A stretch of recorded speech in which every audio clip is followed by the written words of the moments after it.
think the word balance is overrated and it gets thrown around a lot, especially with social media around. Or for example, even when you drive on the highway, you see these billboards and they are of the perfect woman or the perfect family and everything in life looks perfect. But being in mental health, I can assure you that balance is actually a very subjective definition. It's not really what people think about having all areas of their life well in optimal level all the time. And what areas of their life am I talking about? I'm talking about their career, a smooth sailing career, a happy family, the children who are happy and healthy, having cooked meals, all the time, going back home, or just having time for yourself, having time to do Pilates or exercise or to keep yourself fit and taking care of your mental health. Now, all these things are good, but whether they can be done simultaneously, optimally every day, the answer is actually no. Realistically, it's not possible because it is exhausting.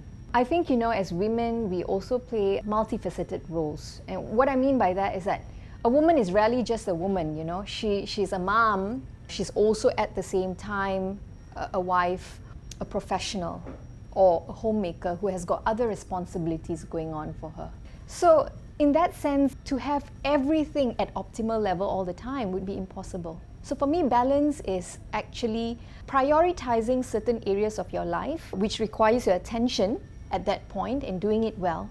And also taking time then to slowly ease that out and to move on and optimize other areas when necessary and when the demands are actually requiring you to fulfill them. That to me is balance. And I also feel very strongly that no matter whatever it is that people say, I think there are a few important questions to ask yourself. And these questions are like, are you happy doing what you do? Do you enjoy or have meaningful time in the present moment with your family? Are you doing your best at your work? Are you doing your best in the roles that you play? And are you living truly by the values that you believe in? And if the answer is yes, then I truly believe that you are in balance and you're doing the right thing. So as you carry many careers, you have your mental health doctor, practitioner, you do some acting, and is this how you define your life balance as grown, as you become older? Older, yes. How do I define it as I become older? To me, I mean, when you're younger, you get swayed a lot about the ideals of how life should be. But I think as you grow older, you tend to fall more, right? Because life is not linear, it's not always perfect. You go through experiences and you realize that at the end of the day, it's more of your relationship with yourself rather than what people expect of you outside that truly matters.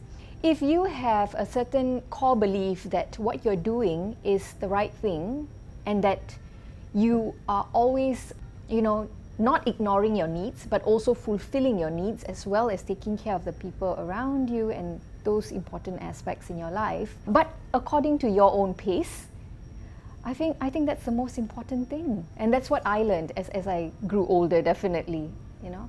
It doesn't really matter what people say. At the end of the day, it is what you believe. It's something, when we heard balance nowadays, everything wants a balanced life.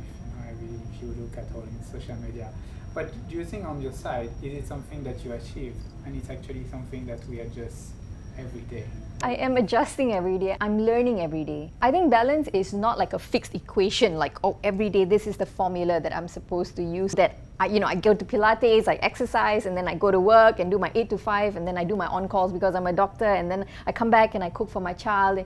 Yeah, of course, it's great to be able to do that, but I think you have to be superwoman to do that. And it's not quite possible. It's unrealistic to do that as a human being.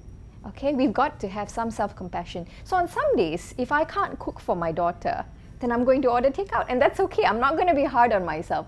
On some days, if my patients at work, at the hospital require more attention and I need to give that to them, then I'm there. And that gives me that fulfillment from different areas of my life.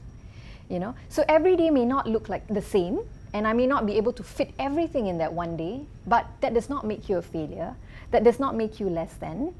It just reminds you that you're human and that these responsibilities can be spread out, and yet everything will still be okay. And what I will add on is actually what you're doing is balancing.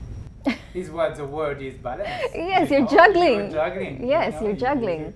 you try to eat. And is there maybe one thing that women should unlearn when we talk about balance? There's just one small thing. What will it be? I think if I could just sum it all up in one word, it would be perfection, because it doesn't exist. As much as the world portrays that a woman should be perfect, there is no such thing as a perfect woman, neither is there a perfect man. There is no perfect human being. Okay, so it's okay on some days where if you feel less than yourself, that's completely fine. You're still lovable, you're still respectable, you still deserve all the care and love in the world. And only when your cup is full, you're able to pour onto others. And that's what's actually coming with my next question is because you as a mental health practitioner, you're doing a lot with the emotion of others. But on your side, how do you hold the space for your for your own balance of emotion? Okay, if it's for me, well, everybody deals with stress in many different ways, right? So for me, I think personally, I require some amount of downtime. I'm doing mental health. I see patients on the daily. I have 32 hours of on call sometimes, and it can get quite exhausting. But how I deal with it is that I take a lot of time to recuperate, to just slow down, right? To be in the moment. And that means a bit of alone time. Whether it's having coffee alone with a book at a cafe, or whether it's just going to the gym to just work out because that helps me de-stress. These are ways that I try to make sure that I'm able to find some time for myself so that I'm able to stay healthy for everyone, including myself. That's actually the good thing is this is how people can actually practice to keep this balance, is to remember to take care of our own self, to keep the rest balance in our life. I think once we get rid of this idea that we need to be everything to everyone at the same time, we will be much happier if we don't impose that on ourselves, but rather give the best version of ourselves in the different aspects of our life. We come back to the woman role of trying to balance every single thing together. And it can be exhausting. It must be exhausting. Yes. I would say it must be exhausting to try to project an image nowadays, even more with social media. With social media, it's even more worse than before. What would it be, what you would say to this woman to protect themselves from trying to look like everything is managed, everything is balanced? I think I would tell them this: you've got to not bother about judgments, because I think some of us are very concerned about what people think, and what people think does not matter because at the end of the day, these judgments don't count. It's what you truly feel inside your heart that is what counts. And to not take other people's opinions too seriously. Everybody is or has rather the capacity, the maximum capacity that they are able to perform in their daily lives, and it's important to respect that also. Have there been moments where the pursuit of excellence challenge your own sense of balance? Oh, definitely. I mean, I think, to be honest, when I did my specialization exams, if I had to quote an example, right? At that point, I feel like I had been, of course, lots of hours have to be put in with the books in order to pass the exams, which are quite challenging. And at that point, I did find that my balance was a little bit off. But I think there were many moments where I had to remind myself that, of course, this was important, career advancement was important, but it is also not everything, and that there are other areas of my life which can also give me a lot of happiness and fulfillment. And I decided to take little pockets of time to also spend time with my family, which gives me joy, spend time with my daughter, also hit the gym in between, because that helps me de-stress. And to also make sure that I was getting my happiness from other areas while pursuing something quite difficult like that. Actually, reminding this to women who are facing some hard moment in life, it can be anything, at work or everything, it's also good to remind ourselves to take some small moment.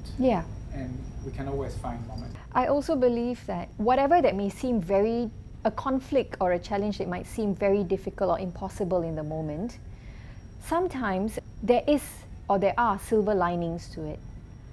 We may not be able to see it now, but I always believe that some good tends to come out of certain things, and that there are also lessons that we can, as I mentioned, not linear. It's not going to be perfect. There are going to be days of ups and downs. There are going to be big challenges, small challenges. But I believe that if you are kind to yourself and we adopt more of a mindset of seeing silver linings behind things and knowing that whatever it is will be okay because you trust in your core belief, you'd get that resilience and you'll get that strength. So if we could resume what you were sharing today a bit, is because we can leave one word for woman, is to stop chasing perfection. Yes. Yes. That's because the perfection is something that unrealistically and take a lot of effort. It's an illusion. It doesn't exist. It's what's portrayed. But realistically, when I sit behind that desk as a mental health practitioner, I'll tell you that it doesn't exist. And that everybody from all walks of life have got challenges that they deal with on the daily, and nobody's an exception of that. So the best thing is to be true to yourself and to just be realistic about it.